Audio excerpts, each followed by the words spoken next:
Hay una versión de esta historia que suena como película, que Washington ya está en rebelión total, que la ONU ya activó un escudo para México, y que Trump está a un paso de lanzar una operación militar al sur de la frontera. Suena potente. Pero si tú haces YouTube Automation en serio, sabes que lo que retiene no es exagerar, es contar lo que realmente está pasando, separar lo verificable del humo, y mostrar por qué lo verificable ya es suficientemente grave como para cambiar el tablero. Porque aquí hay una realidad incómoda que casi nadie dice con claridad. El choque entre Estados Unidos y México no necesita una guerra para sacudir al mundo, solo necesita amenazas, incertidumbre y un sistema económico tan entrelazado que un error de cálculo se convierte en un accidente global. Empecemos por lo único que sí está en papel, con nombres, con firma y con mensaje directo. A inicios de enero, un bloque de 72 demócratas de la Cámara de Representantes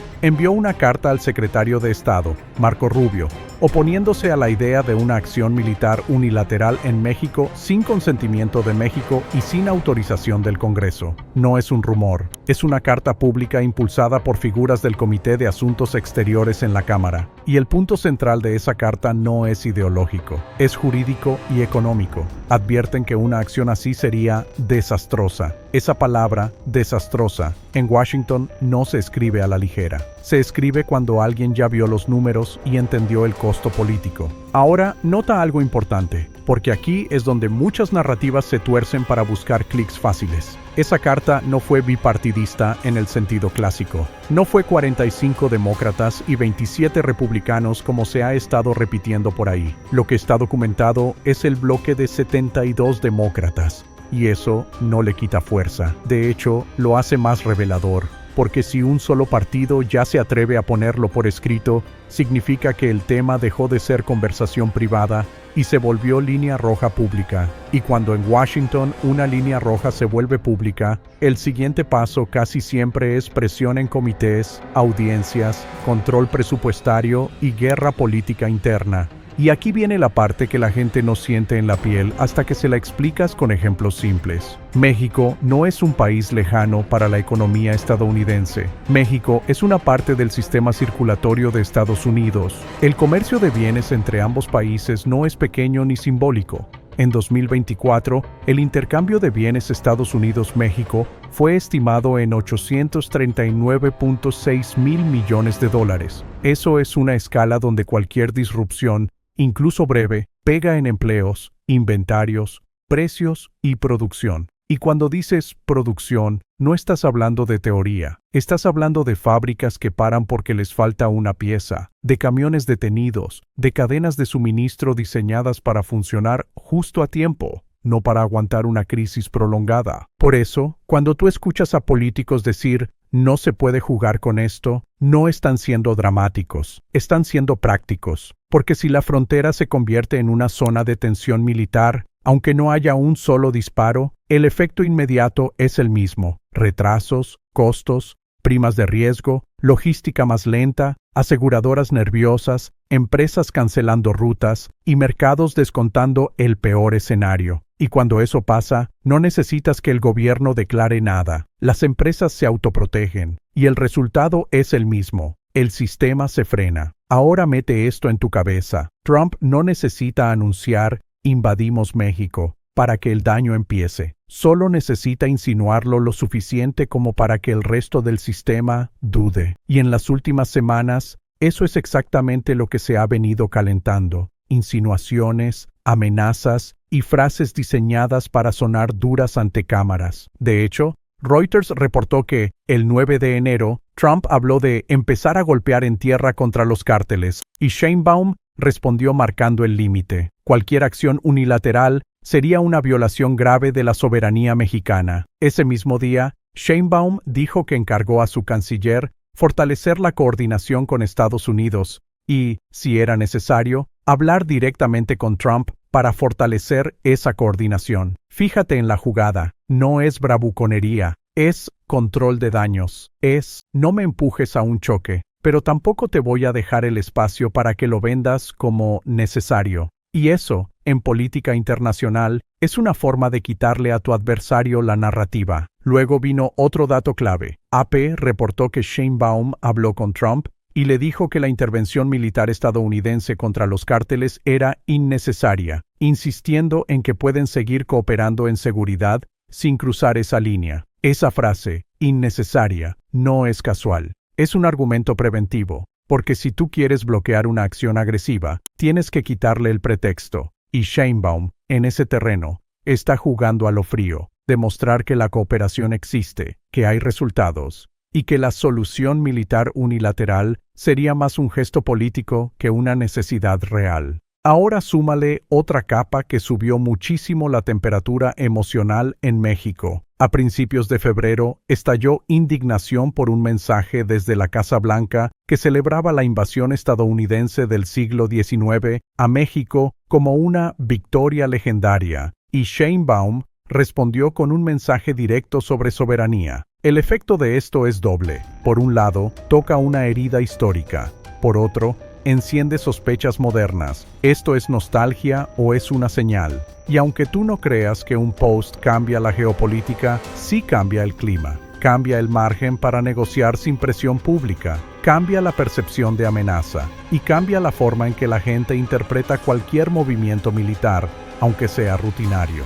Y aquí es donde el tablero se pone interesante, porque Sheinbaum no ha respondido solo con frases, también ha reforzado el discurso legal interno. El 5 de febrero, en el aniversario de la Constitución, Sheinbaum volvió a insistir en la idea de que México no se arrodilla ni se vende, y se ha destacado que hubo reformas recientes que refuerzan el concepto de soberanía y rechazan intervenciones desde el extranjero. Tú puedes estar de acuerdo o no con su política interna, pero en el plano de la narrativa internacional eso importa, porque vuelve más costoso para Estados Unidos empujar cualquier cosa que huela a intervención. Le sube el precio político. Entonces, ¿de dónde sale la parte de rebelión total y ONU alineada? Sale de una mezcla común en Internet, un hecho real, amplificado, mezclado con un salto lógico enorme que todavía no está respaldado por hechos verificables. El hecho real es que sí existe presión en Washington contra una acción militar unilateral,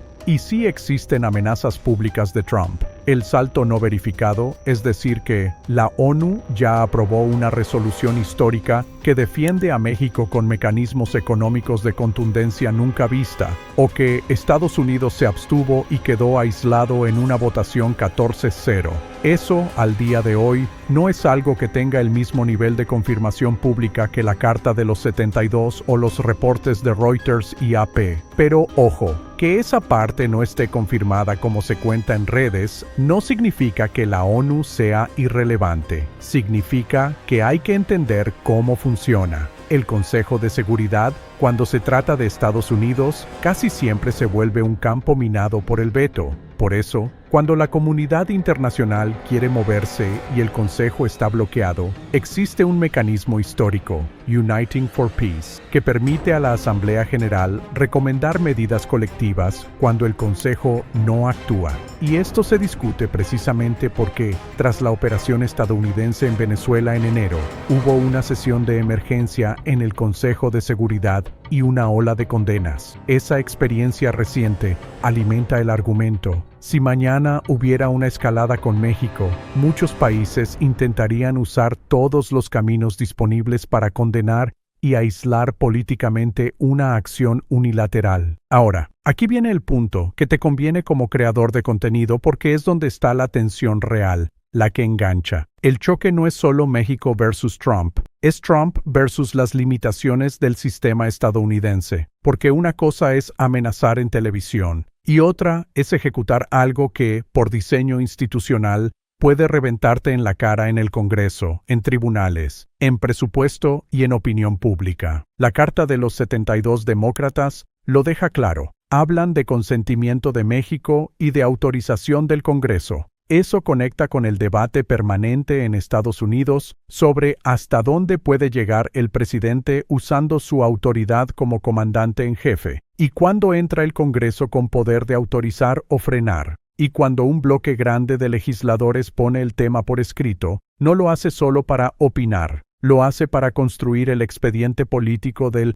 «te advertimos» y para preparar los siguientes pasos. Ese, te advertimos, es gasolina para audiencias, para resoluciones de control, para presión pública y para dividir a tu propio partido si la situación escala. Y aquí es donde el mundo real supera la ficción. Porque incluso si Trump nunca cruzara la línea, el solo hecho de mantener la amenaza activa convierte la relación bilateral en un juego de nervios. Y en un juego de nervios, gana quien controla el tiempo y la narrativa. Si tú miras las acciones de Sheinbaum hasta ahora, son consistentes con una idea: quitarle a Trump el pretexto, mostrar cooperación sin ceder soberanía y empujar el conflicto al terreno donde Estados Unidos se desgasta, el terreno legal, el terreno económico y el terreno institucional. Eso explica por qué, en vez de responder con insultos o provocaciones, Sheinbaum ha insistido en coordinación, en soberanía y en argumentos verificables. Esa es una estrategia que no se diseña para ganar un día en redes, se diseña para sobrevivir meses en una crisis prolongada, porque la pelea de verdad no es un choque corto, es el desgaste. Y en medio de eso, hay otro motor que muchas veces se ignora: el incentivo político interno de Trump para sonar duro. La política estadounidense, especialmente en año de tensión, premia el espectáculo. Y cuando el espectáculo se convierte en política exterior, el resto del mundo no solo observa, se prepara. Las empresas se preparan, los aliados se preparan, los mercados se preparan, y el rival directo, México, se prepara. Por eso, cuando tú escuchas que Estados Unidos presionó a México para permitir fuerzas estadounidenses contra cárteles, eso no es una línea de guión. Reuters también reportó que esa presión se renovó, según el New York Times, después del episodio de Venezuela. Y de nuevo, Sheinbaum lo descartó. Esa repetición es clave, porque revela que la idea no es un comentario aislado, es un eje de conversación que se intenta empujar una y otra vez. Ahora, vamos al corazón de la pregunta que todo el mundo se hace, aunque no lo diga así. ¿Esto puede convertirse en una crisis que golpee la presidencia de Trump? La palabra impeachment se lanza fácil en Internet, pero en la vida real, ese proceso tiene costos y requiere mayorías, cálculo y una narrativa que convenza más allá de tu base. Lo que sí es real y es más inmediato es la erosión de apoyo cuando el tema se vuelve arriesgar la economía por una jugada de fuerza, porque ahí es donde aparecen los actores que Trump no controla, legisladores que temen por sus distritos, industrias que temen por sus cadenas de suministro, aliados que temen por estabilidad regional y votantes que no quieren pagar el precio en inflación, empleo o incertidumbre. Y aquí es donde tú debes prestar atención a una frase simple: México es un socio comercial central,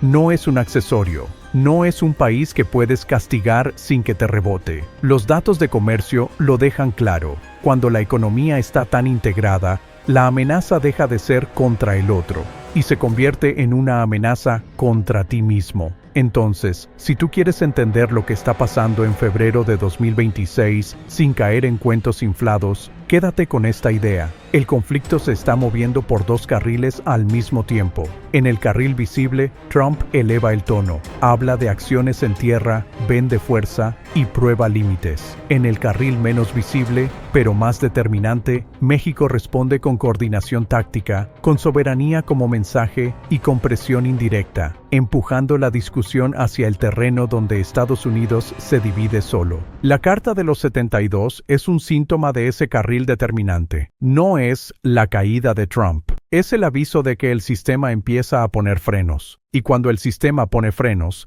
el líder que vive de acelerador suele cometer errores, porque su siguiente jugada ya no es racional, es emocional. Es la necesidad de demostrar que manda. Y ahí es donde ocurren los desastres políticos. Ahora viene lo más delicado, y es lo que define el futuro cercano. Si Trump decide doblar la apuesta, no necesariamente con tanques, sino con presión comercial, con aranceles, con amenazas nuevas, la relación entra en un ciclo de escalada donde cada actor tiene que mostrar firmeza. Pero si Trump decide recular, tiene otro problema. Su base interpreta recular como debilidad. Y ese es el callejón típico del político que apostó todo a la intimidación. Cuando llegas a ese punto, cada salida tiene costo. Y en México, Sheinbaum parece estar construyendo una salida que le conviene. No humillar a Trump, no provocarlo, pero tampoco concederle el símbolo de control. Mantener la puerta de cooperación abierta mientras deja claro el límite. Es una línea difícil, porque un mensaje demasiado agresivo puede darle a Trump el pretexto, y un mensaje demasiado blando puede desmoralizar por dentro. Por eso su discurso ha sido firme, pero calculado. Si tú estás viendo esta historia desde fuera, lo más inteligente es ignorar los relatos que te prometen finales inmediatos. No estamos en una película. Estamos en un sistema donde las crisis son largas, donde los actores se mueven por incentivos, y donde lo que importa no es el grito más fuerte, sino quién logra aislar al otro sin disparar un solo tiro. Y si algo nos ha enseñado este inicio de 2026, es que el mundo está sensible a cualquier movimiento unilateral después del precedente de Venezuela. Eso cambió el contexto, subió el costo reputacional y amplificó el miedo a que una política exterior impulsiva cree caos regional. Así que aquí está la lectura más clara y más útil. Lo que está pasando no es la ONU salvando a México, ni Washington en insurrección total. Lo que está pasando es un choque de estilos. Trump opera como si la presión y la fuerza bruta fueran suficientes. México está respondiendo como si el poder moderno fuera una ecuación de economía, legalidad, narrativa y alianzas. Y en una economía integrada por cientos de miles de millones, esa ecuación pesa más de lo que la gente cree. Si te quedas con una sola imagen, que sea esta, el tablero ya cambió. Antes, una amenaza era solo una amenaza. Hoy, una amenaza mueve dinero, mueve cadenas de suministro, mueve votos y mueve instituciones. Y cuando mueves instituciones, el costo político se dispara. Lo siguiente que viene no será un gran anuncio cinematográfico. Será una secuencia de pequeñas señales, nuevas cartas, nuevas presiones, nuevas declaraciones y, sobre todo, reacciones empresariales y legislativas que muestran miedo a la recesión y al caos. Ahí es donde se verá quién está ganando de verdad. Y ahora dime tú, con honestidad, ¿tú crees que un presidente puede empujar una línea tan peligrosa cuando su propio sistema económico depende del país al que está amenazando? Porque esa es la pregunta que está flotando en Washington, en Ciudad de México y en cada sala de juntas donde se toman decisiones que no salen en televisión. Fuentes para verificación. No leer en voz. Carta de 72 demócratas a Rubio del 9 de enero. Amenazas de golpear en tierra y respuesta de Sheinbaum. Reuters, 9 de enero. Presión reportada para permitir fuerzas estadounidenses. Reuters, 15 de enero. Mensaje de la Casa Blanca sobre la invasión del siglo XIX y reacción en México. 3 de febrero. Datos oficiales de comercio México 2024. USTR.